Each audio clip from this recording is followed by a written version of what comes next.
Welcome to the People's Fantasy Football Podcast. Tonight, I am going to be your host, Joey Ginolfi, accompanied by the one and only Andrew Garganese, Mr. Mike Rossi, and on the flip side tonight, Douglas Bye. I get Ready to to sit be on back. the other side of things tonight? I get to sit back and relax. I love it. Why is Andrew the one and only? Yeah, I like 'Cause that. I he's- got a I nice mean- intro when Joe does this. Think about it, man. Me and Andrew, we see eye to eye more than any of us. So I gotta give him the props. He's my sidekick tonight. I'm gonna say my right hand man, not sidekick. I'm sorry, Andrew. That I just degraded you a little Oh, bit. wow. He did. He's asking Putting big things of down, you, putting you in Andy. your place. Oh man. All right. So it has been a while since we've done an episode for fantasy football. But obviously with what are you doing? Oh, we lost him already. Some things will never change. Already. Andrew, it's been a while. You should have been able to afford a new pair by now. You guys got to start being more entertaining. Record timing this time. All time. So to get back to it, obviously the NFL offseason has been like a TV drama series right now. It's hard to keep up with all the moves that have happened, and we're going to go and talk about some of them tonight and see everybody's opinion on what's been going down. So the first question we're going to talk about is what free agent signing or offseason move will have the most impact on the NFL season for their team, and what move do you guys think might have the overall most impact for fantasy football coming up? Andrew, let's start with you. Look at this. I'm not used to going first. Last, man. I Mike's gonna go be last first. all night. Mike always goes first. What All right, the so fuck? and keeping a tradition here, I didn't prepare too well, so I kind of merged these as one question. So my biggest offseason acquisition would be Hollywood Brown for two reasons. One, I think we all, every time we mock, which is way too frequently, we always end up with Marvin Harrison Jr. going to the Cardinals. So, I think it's really going to impact his overall target share because it's just him and McBride at this point. They got rid of Rondale. Like it's a two-man game out there for Kyler. And I think it obviously impacts Mahomes. This is the best actual wide receiver he's had since probably Tyreek. I know Rashid's been good. How good he'll get, we don't know, but he's got some speed out there to fill that Tyreek role. So I think this has been the most impactful fantasy move so far. Well, that's interesting. I didn't think that Hollywood would come up in this topic. I thought we were going to have some of the bigger names come up. With that being said, do you think we're going to see Mahomes' biggest yardage season possibly this year? No, I think they'll still pretty much rely on their defense. They brought all the big players back on their D. They'll still be a defensive first team. But I think he won't struggle as much as he did, especially early in the season. I think it'll be a more consistent fantasy year for him. Kind of what we're used to seeing. Yeah, I think if Kelsey stays healthy and Hollywood stays healthy, I think it's going to be a very consistent year for this offense. Big ifs. Big ifs, but if it happens, we'll see tons of consistency, like you said. Doug, going second tonight, buddy. No, let's do it. What do you got? Well, before I get to mine, I was going to say, is Hollywood Brown going to be a Tyreek Hill light minus the woman beating and child beating? There we go. I knew as soon as he was going to this, that's where it was going. I'm surprised you didn't have a cigar prop today to put out on someone's fucking head. I should have. It wasn't lit though, right? Allegedly. Is that what he did? He smushed a cigar and into her face or something. Yeah, I don't know. I mean, Yeah, it had to like have that. been at least like semi-lit. You don't just hold a non-lit cigar. Yeah. All right. My biggest impact, I think mine's kind of I thought everyone was going to go this way, actually. I'm going Kirk Cousins. I think he's going to be the biggest impact for both reasons, for fantasy and real football. I think he's going to make that team, that offense, a legit offense now. They actually have a quarterback that can throw the ball and get it to all these different weapons that they have, right? They got Drake London, they got Kyle Pitts, Bijan, that's going to make Bijan that much better. Kyle Pitts actually might be relevant, Mike, this year. Yeah. So, and I think, yeah, so for both reasons, I think in fantasy, it's going to bump all their values, and Kirk Cousins will probably still be like a low end QB1. Yeah, I definitely think they haven't had a quarterback like this, obviously, since Matt Ryan in his prime. And Cousins still, I think, even though he's getting older, I still think he's got all the ability to bring this offense together. Sure. Mike, what do you got for us, buddy?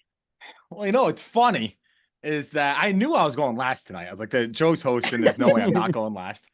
So by the time this question got to me, in my brain, I was like, all right, Kurt's going to be picked. So I won't go Kirk as my option. And then I had a backup option of Hollywood Brown Wow. as my backup. I was like, no one's going to go Hollywood. He'll be mine. No Saquon? I think Saquon will have a big impact, but I don't think that it's going to be the biggest impact as far as a mover, because he was already good. He was already good for fantasy. He's not going to move his needle too much. He's just going to continue to do what he's already done. I think Hollywood was going to go from, I don't know, what was he picked last year? Probably like the 10th round. And now he's probably a top 5 round, 6th round pick. So that's a big needle mover as far as fantasy. But anyway, luckily I had lots of time and I have a third option just in case they were both gone. And I went with the whole Carolina offense, just the moves that they've made in general. They finally pieced together an offensive line that's functional. They traded for Deontay Johnson. Obviously, they still have a lot of holes to fill. Miles Sanders was a bad signing last year. Obviously, CJ Stroud not being picked and Bryce Young was a big mistake. But they've done enough where Bryce can show some improvements.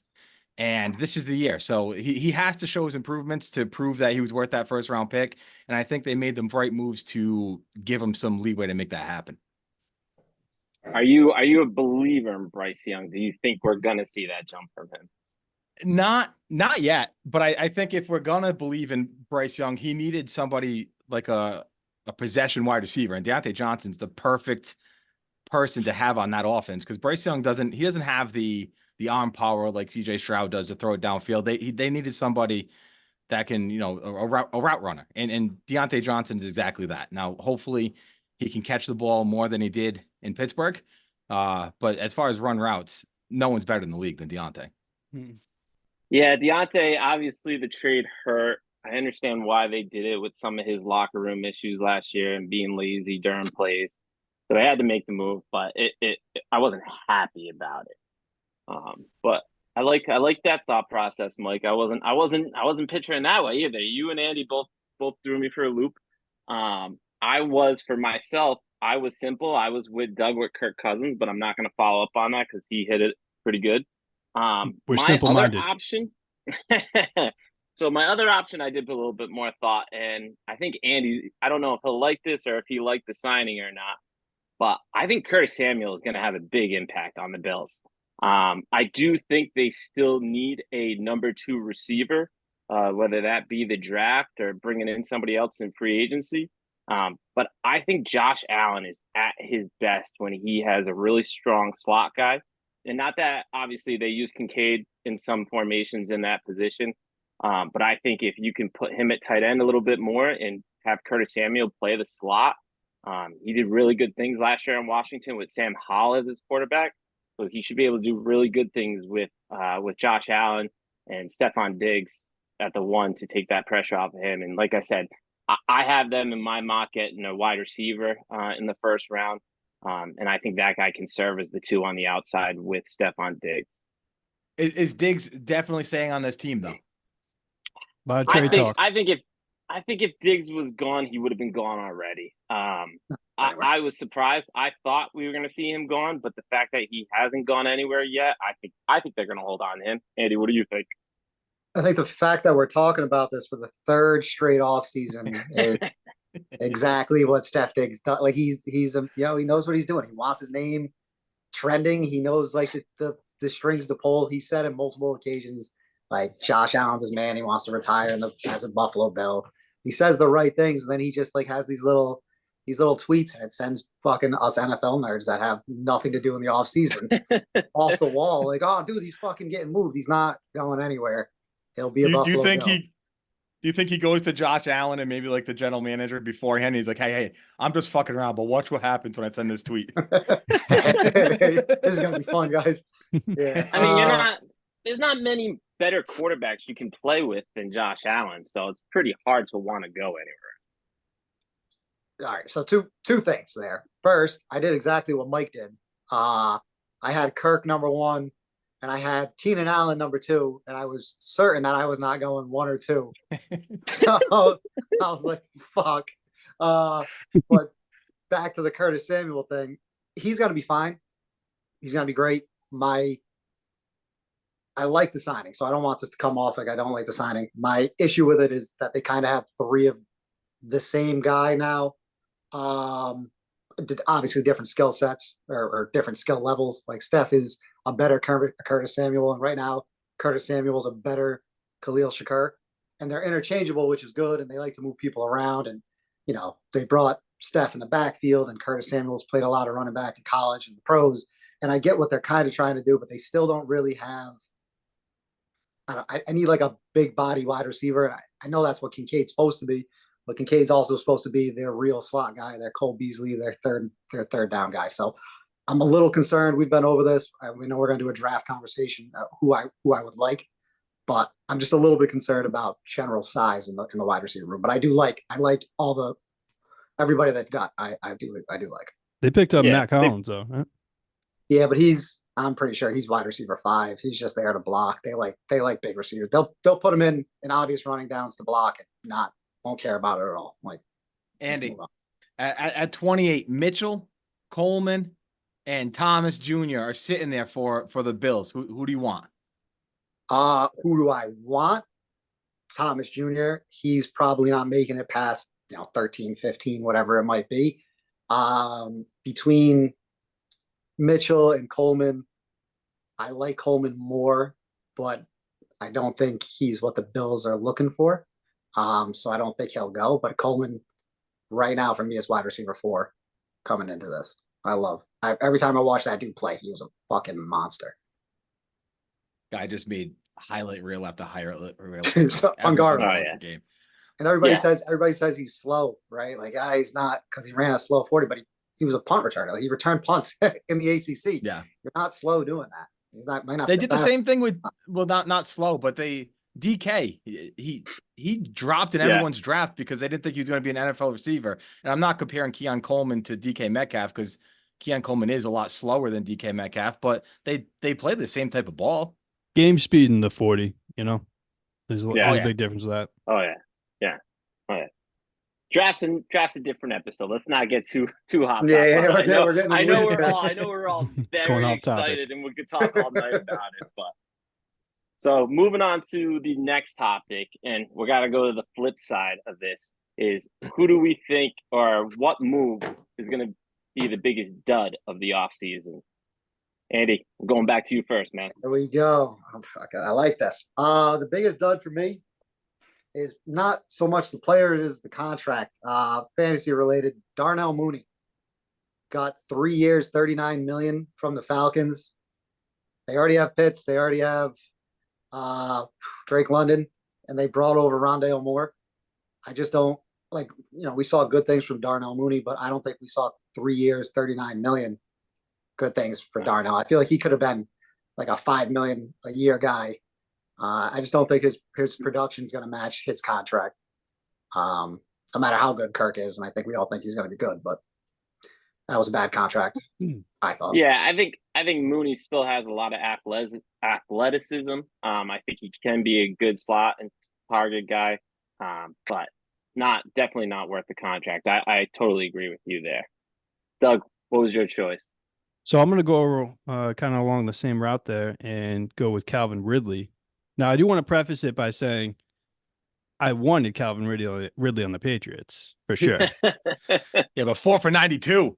But 4 for 92. He's going to be 30, I think, contract in December or something like that. I know his football age might be a little younger because he didn't play for 2 years, but still, he's gonna be a 30-year-old wide receiver on a 4-year contract what'd you say, 94 for 94, I think it is, right?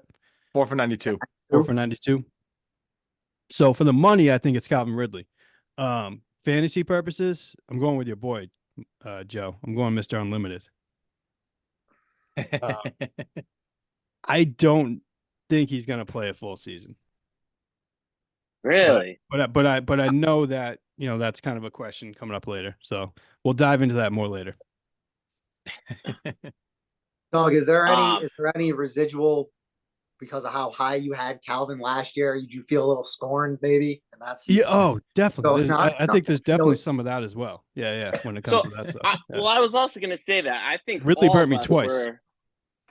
were, I feel, extremely high on Calvin Ridley going into the season last year. We all saw the tape, how good, how quick he looked, how in shape he looked. My question is, do you think, Ridley was a down season because of, or here's a better way to put it. Do you think Trevor Lawrence or Will Levis is a better quarterback? I think Trevor Lawrence that's- is. Yeah. But also, I mean, how much of a down season was Ridley's year too? He had over 1,000 yards, which is hard to do for a receiver. It's just touchdowns. He had like 6 touchdowns, I think, right? Is that what it was? Yeah, But so over 1,000 yards is, I don't think, is hard in today's game.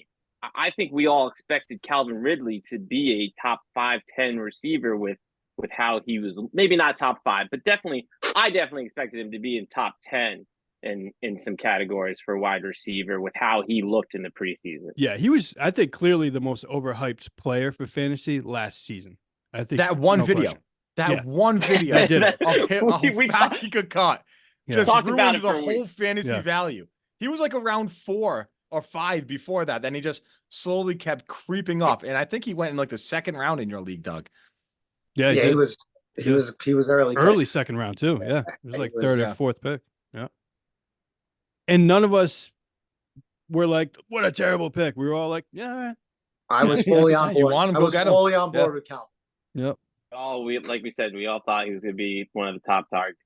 Yeah. Mike, where you going? All right. I went fantasy here. I'm not sure if we were supposed to do fantasy, but I did go Either or. fantasy. And I went Tony Pollard. Partly to talk myself out of liking Tony Pollard this year.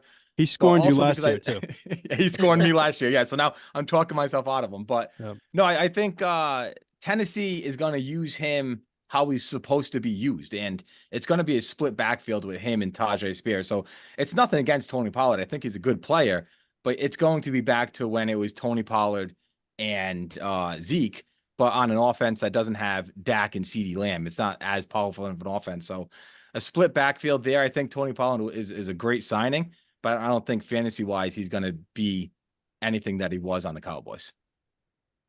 Better or worse season than last year? Worse season than last year. So we're down Yeah. on the Titans. Is what I'm hearing. Yeah, we hate the Titans. We hate Oh the Titans. yeah, we do. I didn't even realize that. Yeah, I mean, I'm with you. I wanted to see Tajay Spears get more opportunity. Me too. I felt like he had good explosive plays last year in some of his chances, and I would have liked to seen him get more carries and more. I hope he still gets a lot of catches out of the backfield because I want to Yeah. see the explosiveness. I mean Pollard's contract wasn't bad. It was 3 for $24. It's $8 million a year for a running back that's proved himself. I'll take that, but I don't think that's a type of contract you give somebody that you're expecting to be the every down back. That's more of a split backfield type contract. Absolutely. So I got two guys that I don't understand. I'm puzzled at these two signings and what they got. How does Sam Darnold? I don't care that we're in a passing league. You got to have somebody, whether he's a backup or starter. How is Sam Darnold worth $10 million? I quarterback. don't need it. get. I get. They They need need it something. more than anything bad, but Sam Darnold, the guy saw ghosts when he played New England. Like, what are we doing? So let Like, me ask you a question about Sam Darnold. Let's say the Vikings trade up like everyone thinks they're going to, right? And they get probably JJ McCarthy, right? That's the consensus fourth quarterback. Would you, if you're the Vikings, would you start JJ McCarthy right away? Would you let him sit 1 year under a Sam Darnold who can teach him the ropes a little bit?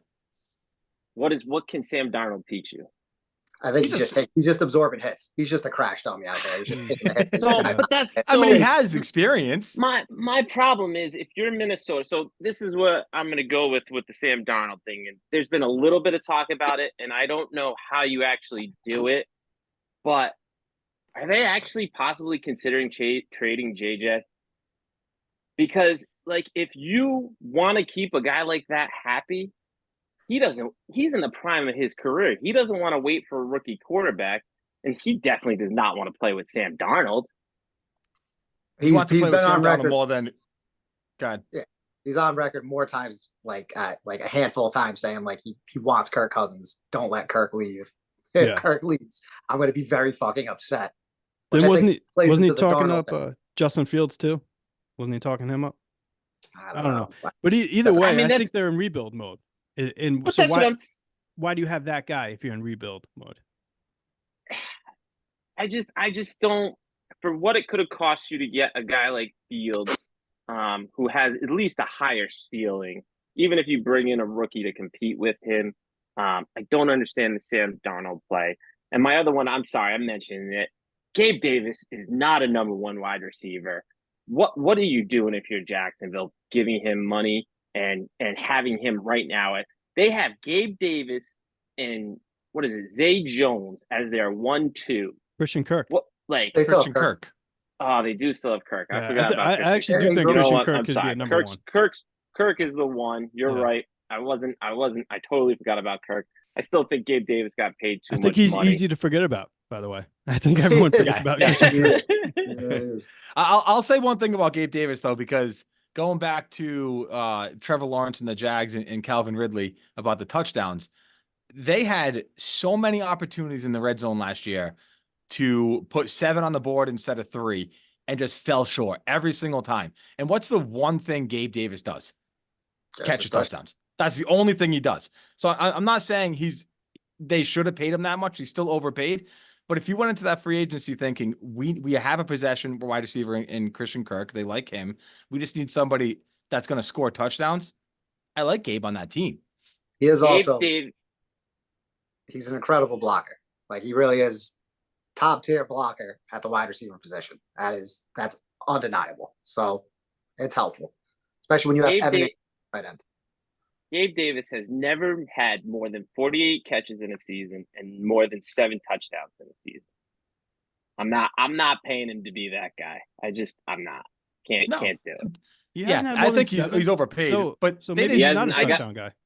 He's got 7, 6, 7, and 7. with 48 catches, that's a touchdown guy. He just wasn't the guy that was getting the ball. Yeah, I mean, still had true. Steph Diggs and Yeah, Josh I- Allen stealing most of the touchdowns in the red zone. I have to circle back to the first question because I'm an idiot and didn't answer a part of my own first question. And I different. I want to bring this up because I want to see if you guys agree with it or not. Biggest impact on free agency, I actually think for fantasy reasons, it's going to be Josh Jacobs. I think Josh Jacobs behind the Green Bay Packers offensive line, even though they lost John Runyon, this Green Bay Packers offensive line is an extremely strong offensive line.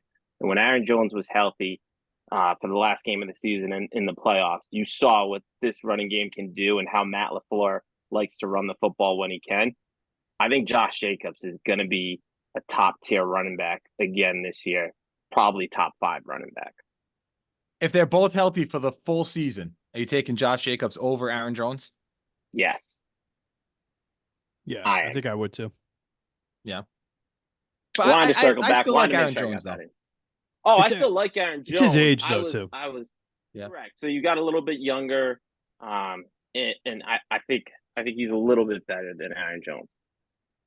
But moving on, obviously we still have some good name free agents still out on the market. You got guys. We're going to talk specifically about wide receivers. You got guys like Mike Williams, Odell Beckham, Michael Thomas, Tyler Boyd, and obviously we got T. Higgins out there wanting a trade. Who do you guys think will have either the biggest impact or is the most intriguing wide receiver that somebody could go after and where they may end up? Andy, what you thinking? So mine is a little bit of the last conversation. I think Justin Jefferson is available. I don't know if he gets moved or not because I think his price is. I mean, how can you really sell the best wide receiver in the league at the beginning of his prime, really? But he's they're rebuilding. Jordan Addison was good. They don't have a quarterback. He's unhappy. It just seems like, where there's smoke, there's fire, unless it's Steph Diggs. He's got to get moved, I think. I'd say 55-45. And if he does move, if the best player at any position gets moved, that's the biggest shakeup possible. So where he goes, I don't know. Who couldn't use him? Literally every single team gets better. Yeah. Didn't the Bengals, like, there was a lot of talk about him and Jamar Chase together? That would be They tried. insane. Oh God. Allegedly. You go. The rumor mill. The rumor mill says they tried, and I guess the rebuttal was they asked if Jefferson was available, and the Vikings asked if Joe Burrow was available. I think that kind of. Yeah. So I agree. You touched on it, how like he was asking for Cousins to stay. And I just think this team, if I'm the Vikings GM, I probably would trade JJ and TJ Hawkinson right now and go full rebuild mode and get the most you can for these guys. Doug, where you going? I mean, how can you argue that? If it's JJ that's available, that's the answer. I thought we were going just free agents with this one, so I was kind of leaning more towards what's left out there, and the most talented guy that's left out there is Mike Williams. However, Most talented. health-wise, yeah, Most talented. health-wise, he can't Careful seem to words stay. there, Doug. Yes, he can't seem to stay in the field. So honestly, the most impactful might end up being a guy like a Tyler Boyd who goes to a championship type team and can go in there and get you all those, maybe 50 to 60 receptions in the slot and those, third and longs, that kind of thing. He might end up being the most impactful for a team. But again, if we're going off of free agency and we're going into trades and stuff, then it's JJ or maybe like a T. Higgins. Side part to that, you think your Pats are going to go after any of these guys that are left? I would love for them to, but I don't know who's throwing them the ball. So we'll see. We will see. Mike, what are you thinking? I mean, if we're just going off of the rumor mill of guys, then my answer is T. Higgins. I think he's the most talented. He's the youngest. He can go up to get the ball. Whoever lands T. Higgins, if he gets traded, because I mean, it's been over a week now since he requested a trade. So who knows if he actually does get traded or if they work things out to make him stay there. But if he does get traded, it's going to be to a team that needs a number one. And I like him as a number one receiver. That being said, there's another guy that is might be hitting the market that you didn't talk about, and it's Brandon Ayuk. There's trade rumors that he might be or even Debo. One of those two might be moved. And if either of those go, then that's the biggest receiver that's available. But my answer is T. Higgins. Yeah, Higgins. I mean, I think Higgins is the best high point guy of anybody who's on the market right now. My answers were similar to Doug's. I think obviously Mike Williams is still the most explosive of the options. But I'm also with Doug where I think Tyler Boyd is the best one out there because I think he's the purest route runner. I am too, hoping he feels a little hometown love and wants to go back to where he played school at University of Pitt and he can get paired up with Pickens because I think it would be a solid target for us. But that could be wishful thinking. They do set up to have an interview with Mike Williams, so I'm hoping my guys get one of them. But we'll see. We'll see how it shakes up. I would love Tyler Boyd on Philly because they need a slot receiver, and he would fit that perfectly. Yeah, I think we finally hit a milestone here. By the way, boys, I think we are officially past the who's going to sign Odell Beckham era. I don't think anybody gives a fuck. Not wrong. No, this is great. I'm so sick of hearing his name to see him do nothing. He must be good.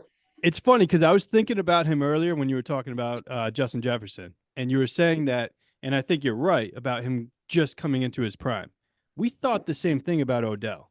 His best seasons were like his first 2 seasons, I believe. If you look back, those were the only like monster years he had. And then after that, it's just been, oh, but there's that potential, and he just never hit it again. But never came close. His was injury related, right? He tore his ACL. I don't think his was all injury related because out in Cleveland, I mean, I think he just busted. I think he's just a little bit of a head case. Yeah, I mean, exactly. It's just- not the talent. We all know the talent was there. I think Justin Yeah. Jefferson has pretty much been consistently. I mean, it's tough to call a rookie the best wide receiver in the NFL, right? But statistically speaking, he's been the best wide receiver when he's on the field, or if not 1A, he's 1B to Cooper Kupp in the years that he's been in the league. Yeah. I think that's already outshined Odell. So Yeah. No, that's why I said I don't think you were wrong about that. It was just for some reason Odell just popped in my head. I'm like, you know what? We all thought the same thing then. it's him. true, though. It's a scary thought, though. Yeah. All right. So moving on. This one could be because you guys might not all have one. So I'm gonna throw it out there, and if anybody has an opinion on it, you can just go for it. But with all the free agent moves that have happened so far, is there one that sticks out that you guys think is going to impact the overall landscape of the draft? Landscape of the draft. Yes. All right, next topic. what elaborate, Mike? I mean, the Chargers trading away Keenan Allen, and when they already were projected to get a wide receiver. So yeah, I mean, I don't think they're on full sell mode, but there's one of two options for them at 5 now, and it's either get a receiver, whether that be Harrison Jr. or Neighbors, whoever's available there, or they're going to trade down with the Vikings at 11 and hope that Rome is still there. But either way, the Chargers are walking away from this draft with the wide receiver. Yeah. I mean, Kirk leaving. We talked enough about Kirk on this, but Kirk leaving, I think pretty much, and then the Vikings going and acquire another first round pick. I think that pretty much solidifies that they're trying to get up for a quarterback. The Bills signing wide receivers, Collins and Curtis Samuel. I thought they might make a play to get up and get another wide receiver. I don't think that's as likely to happen. I mean, there's been Chicago. I had Chicago taking whatever one of the wide receivers slipped to 9. I don't think they're doing that now with DJ Moore and Keenan Allen. There's been a lot of really interesting moves. Yeah, I was going to say that with Chicago. I mean, mine was obvious, but Fields going to the Steelers. Now they're not moving off of 1. They are getting their quarterback now this year. Yeah. So we know Yeah, that. We know they're not trading out of that spot. So I guess that was my thought. My thought was, and you guys both kind of touched on it, I think so many wide receiver moves have happened, and there's still so many wide receivers out there that besides the top 2 or 3, I don't think there's going to be a lot of receivers after that drafted in the first round. I think we're going to see receivers drop in this draft due to the signings and some of the moves that have been made. It's supposed to be deep. Too. I still don't see that happening. I still could see that there's like what, probably 8 receivers that are worthy of a first round pick if they weren't one of 8 this year, and any other year, these receivers that are available would be first round picks. It's just that there's so many of them. But I don't think there's going to be a slip after the top 3. I still think that teams are going to be bullish on Brian Thomas and Adonai Mitchell and Keon Coleman. I think they still go. I think with some of the moves that teams have made, I don't think wide receiver is as high a priority for some of the teams in drafts of the years past. I agree with you. I think there are 6 to 8 guys who are talented and probably rank in the top 32 players. I think you're going to see you guys slip because of team priority and team bigger needs than receiver. Well, outside of Bill Belichick, receivers are usually one of the safer options in the draft in the first round, right? So that's another reason I wouldn't be surprised if still a bunch of them go. You can put Howie Roseman in that category as well, because he's made some bust picks at wide receivers. The Bills we have one of them over in New England now.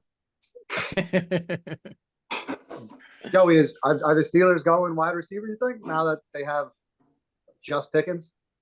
So I think they like Calvin Austin in the slot. I think you're going to see him utilized more this year.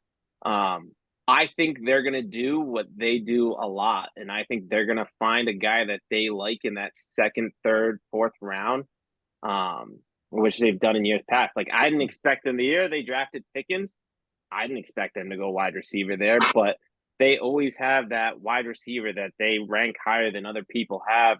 And they usually get him if he's around in that second or third round. I They know don't how to see them draft him. going.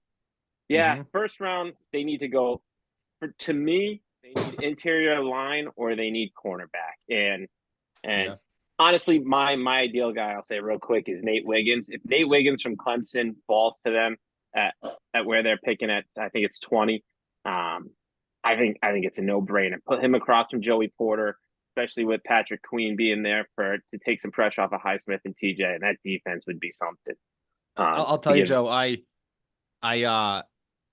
can't stop mocking Kool-Aid to the Steelers. I just can't stop. Every single time I do a mock, I think Kool-Aid to the Steelers is just the absolute perfect fit. I listen, wouldn't hate it. Physical defender. It's a physical corner that Yeah. plays that style of defense. Either one of those two guys, Rossi, I'd be ecstatic with. And this has been the first since Omar Khan took over last year. That was the first Steelers draft in a long time. Loved every pick, and I like everything he's doing so far. And that's a perfect transition to where we're going with the next question, because seeing I'm hosting tonight, we're going to give you guys a Steelers question. And I'm interested to hear what you all feel about the new, and I'm going to say improved, Steelers quarterback room. Andy, what's your thoughts? I mean, yeah, it's obviously an improvement. Anything is an improvement, unless they brought in Desmond Ritter. You know, they improved. I like what they did. They just said, fuck it. It doesn't have to be pretty. We're gonna go collect these guys, and you know, whoever's the best guy for the job will probably be the guy. You know, nothing wrong with that. Who do you think gets it? I mean, I think I already read a report that it's Russ's job, and you know, whatever. He's the safer choice. With your defense, with the Pittsburgh defense, not your defense, but with the Pittsburgh defense, safe is good. You know, you need somebody that's not going to fuck up, turn the ball over where he needs to, and he's going to make the right plays and get the third down conversions, and that's probably Russ. But if the offense is stagnant, you know, you got to go with the more exciting, the higher upside guy, and that's going to be Fields. But I think Russ's job to start for sure. Yeah, Doug, what do you think? Yeah, I also like what they did. I'm jealous of what they did a little bit. So Doug's so depressed. So again, so he hasn't been happy with anything so far in the offseason. I mean, we got KJ. Gibson too, didn't you? Yeah. What'd you say, Joe? Antonio Gibson, didn't they pick him up too? Yeah, we got Antonio Gibson. Yep, and Jacoby Brissett. So I'm also going to preface this a little bit with I wanted Fields for sure on the Patriots. Now, I was never delusional enough to think that he was going to bring them a championship or anything like that, though. I thought it was just going to be exciting. You know, I wanted more excitement here. Yeah, I'm not greedy. Yeah. We have our championships. I just wanted some excitement because it's been super boring since Brady left to be a Patriots fan. But that being said, I do think that Russell Wilson's going to start the year. I think they already did say that. I think Mike Tomlin actually called him and told him, you are the starter day one. I would not be surprised if, like Andy said, that offense just gets stagnant with him again, though. He wasn't lighting it up in Denver. I don't think he's going to get better at 36 years old. And they don't really have a ton of weapons outside of their run game. They're still kind of built that way. And they just got rid of their best pass catcher in Deontay. So I think it would be more fun to have a guy like Fields in there. And I think that eventually this season, we probably will see Fields in there. Okay. Mike, these guys sum it up for you? You got anything? Yeah, I got some things to say. Yeah, of course. First of all, I don't like all this Kenny Pickett slander, okay? Because I've always been a huge fan of Kenny Pickett. I've always said if he was on the Eagles, I would. He's a great mentor, great backup quarterback. And you know what? I don't like how people talk about his hands. And it's not his fault. He has small hands. Some people are just born with small hands, and there's not really much they can do about it. All right. So maybe don't make fun of those types of people. Okay, it's not his fault. But that being said, yeah, they improved at quarterback. Obviously, Russ is a better quarterback than Kenny Pickett, and probably so is Justin Fields. But still, I think and Joe, we talked about this a little bit. they're still the worst team in that division. I don't care what you say. And it's nothing to do with the Steelers. The Steelers in any other division would be good, but that's the best division in the league. And they have still the worst quarterback, probably the third best defense, the worst wide receiving core. It just, they don't have enough to get out of that division. So that was dumb. And Thanks. this team with Kenny Pickett, Mason Rudolph, and Mitch Trubisky went 5-1 in the league's toughest division. Mhm. So you put a guy who doesn't turn the ball over, who went 26-8 last year on a bad Denver team. Okay. If you put that on Pittsburgh team last year, Pittsburgh's fighting for the 1 seed with how their defense played. Go ahead. Can I interrupt? No, they're the best division this year. Last year, there was no Joe Burrow, and the Browns didn't have a quarterback. Those Deshaun Watson and Joe Burrow back this year, that makes a pretty big impact. I What also division want was to say, better than them? What division was better than them last year? They had 3 teams in the playoff. All 4 had winning records, which has not been done before. My main point was that I'm not talking about last year. They might have went 5-1, but that wasn't against Joe Burrow. The Bengals still made the playoffs without Joe Burrow. Who's it? Was it Zach Bengals Browning? did not make the playoffs. Oh, were they 1 game away? 9-8 did they go? Was it the Steelers that went 10-7? Yes. All right, so 9-8 was Zach Browning. Joe Burrow obviously is worlds better than Zach Browning. So yeah, they're still the worst division in the league. I mean, the worst team in the division. Andy, what do you got to say? I feel like you got a lot to say. I just want you two to fight because this brings me joy. I'm not going to go over Mike's mistakes there. I do want. What wanna else did I say- make a mistake besides the Bengals? the 5-1 thing. Can we put an asterisk next to that, please? An asterisk, because they played the Ravens in Week 18, and the Ravens had not a yes. single starter in the game. So let's stop throwing that around like it matters. 4-2 is 4-2 still is pretty very solid, possible. though. Yeah, Yes, no, and I think, and once again, I like the Steelers. I think that's the most fluid division. If you told me, whoever finished 4 was going to finish 1 and vice versa next year, that's what wouldn't that's what surprise I me. was gonna say. Is I don't think it was dumb what he said, because that could totally happen. But I also think that the Steelers could totally win that division.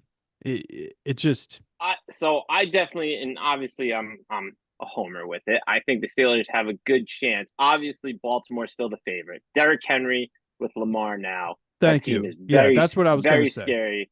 I don't know how we missed and him I still in this episode. still think should be the favorite to win this division, and everybody should think that. After that, it's equal, and I think Steelers have an extremely good chance.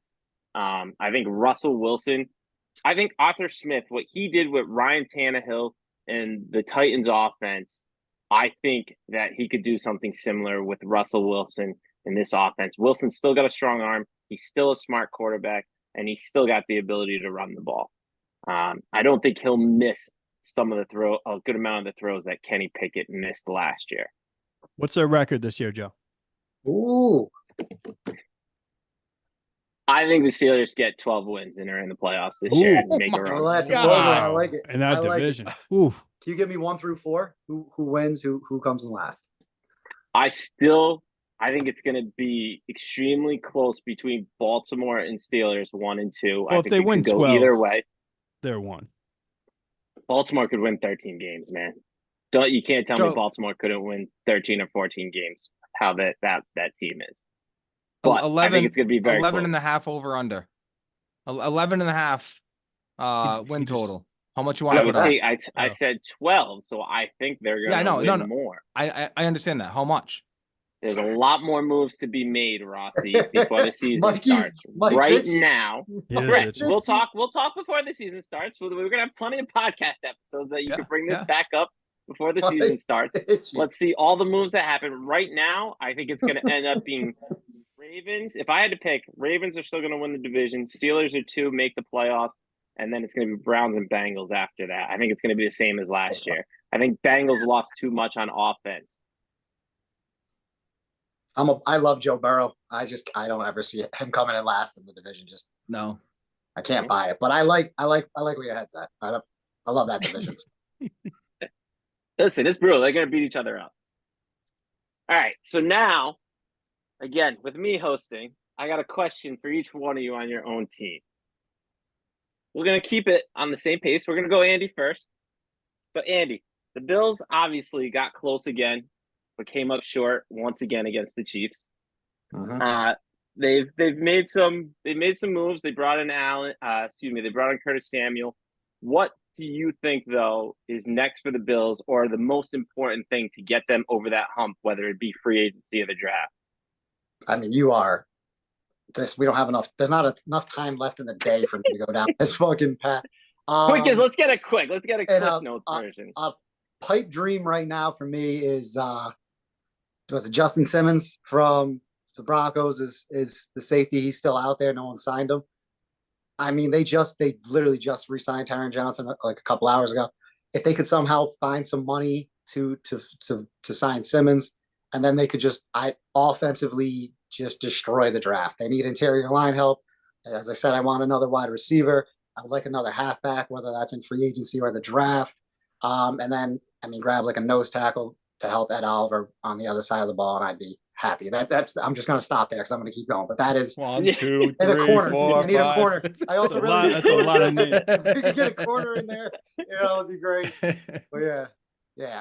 Most Justin Simmons and the best available interior lineman at 28. If they start with those two things, I'm happy. You'd rather see an interior lineman than a wide receiver at 28. Only because I don't think Coleman's gonna be available.